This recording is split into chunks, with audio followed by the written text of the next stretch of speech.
Why do Jews demand signs and Greeks seek wisdom, but we preach Christ crucified, a stumbling block to Jews and folly to Gentiles? 1 Corinthians 1 verses 22 to 24.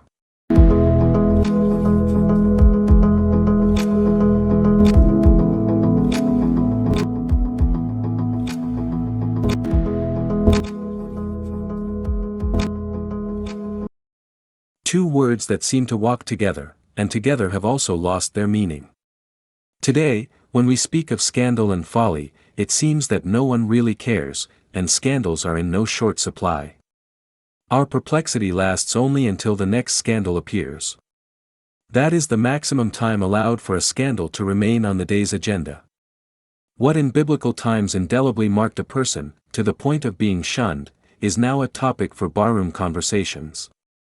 The word provokes neither indignation nor outrage, for it has come closer to the inevitable, the commonplace, and even the comic.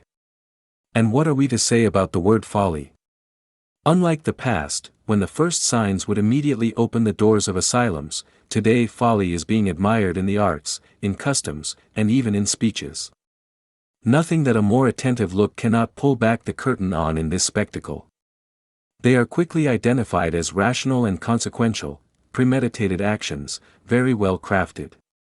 Folly, like the promotion of scandal, has its risks carefully calculated and is a very well-designed strategy.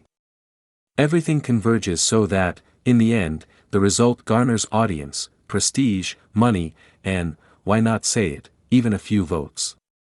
Any means may be employed, as long as the ends are achieved. Another consequence: no one produces a scandal or commits an act of folly alone. Behind every scandal and every act of folly there are professionals who devise, create, and refine them. Others plan the sequence in which they will be presented. And so the question is, why does the world no longer create madmen or produce scandals as it once did? Why in the past did people lose financially and morally, become ashamed, or even be socially banished, while today they profit, are celebrated, and even become celebrities?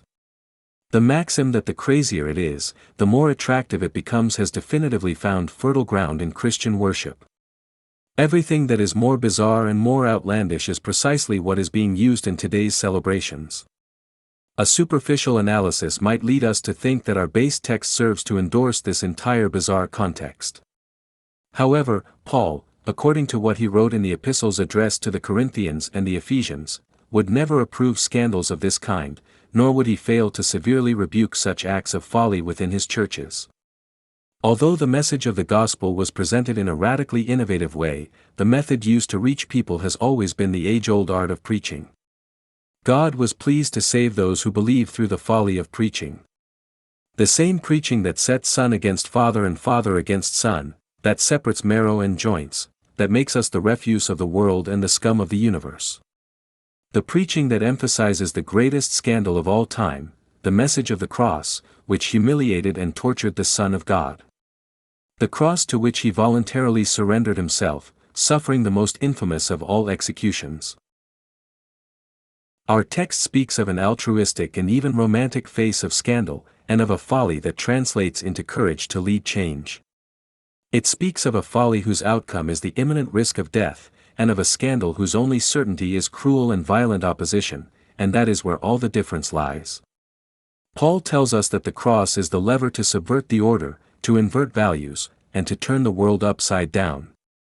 This is how the Christian lives, not by bread or by the elements that constitute basic needs, but by the word that for some is folly and for many is scandal. One does not endure a temporary loss in order to gain more later. One gives up everything the world considers real and advantageous in order to live by hope. Human reason will never accept the folly of the one who inaugurated a kingdom in which 2 small coins count for more than great fortunes. Nor will it ever have the privilege of experiencing the scandal of one who pours out an entire jar of very costly perfume when only 2 drops would have been enough. They cannot see the kingdom that was established by grace, by the foolish and scandalous grace of God.